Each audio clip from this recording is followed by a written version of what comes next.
Assalamualaikum warahmatullahi wabarakatuh. Tutorial video kali ini tentang bagaimana cara memunculkan notifikasi suara Shopee di handphone kita. Saya akan persingkat video ini. Nah, yang pertama, teman-teman tentunya sudah mengunduh aplikasi Shopee terlebih dahulu. Nah, kita cek dulu di pengaturan ya. Nah, kita masuk ke akun kita, kemudian klik saya di sini.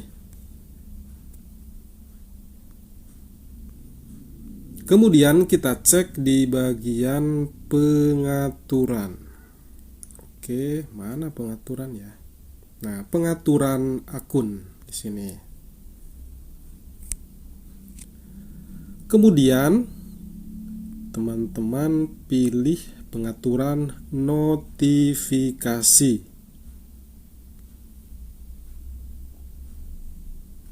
Selanjutnya pilih notifikasi di aplikasi.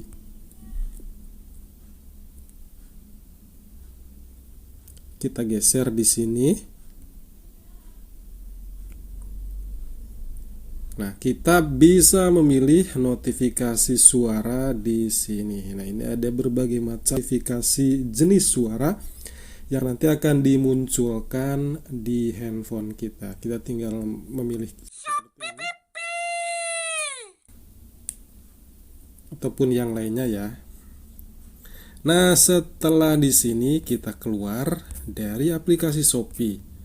Kemudian kita pilih di bagian pengaturan. Kita pilih pengaturan. Setelah itu kita pilih notifikasi dan pusat kontrol.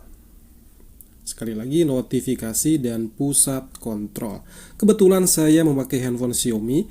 Jadi buat teman-teman yang tidak memakai handphone Xiaomi, silahkan disesuaikan ya. Notifikasi suara.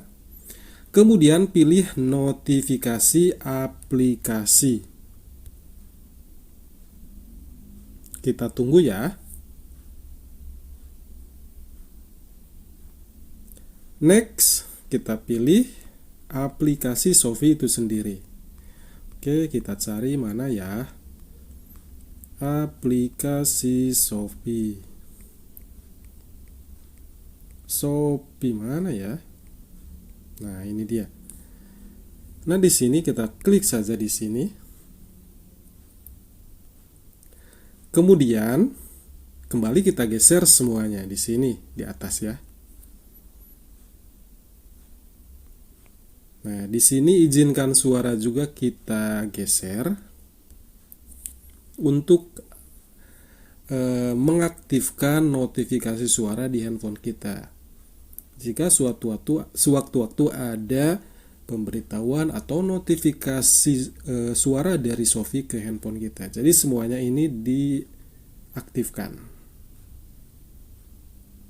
Nah, demikianlah caranya teman-teman semuanya. Jadi pertama kita aktifkan dulu di aplikasi Shopee, kemudian yang kedua di pengaturan handphone kita. Semoga video ini bermanfaat ya. Terima kasih sudah nonton video ini. Wassalamualaikum warahmatullahi wabarakatuh.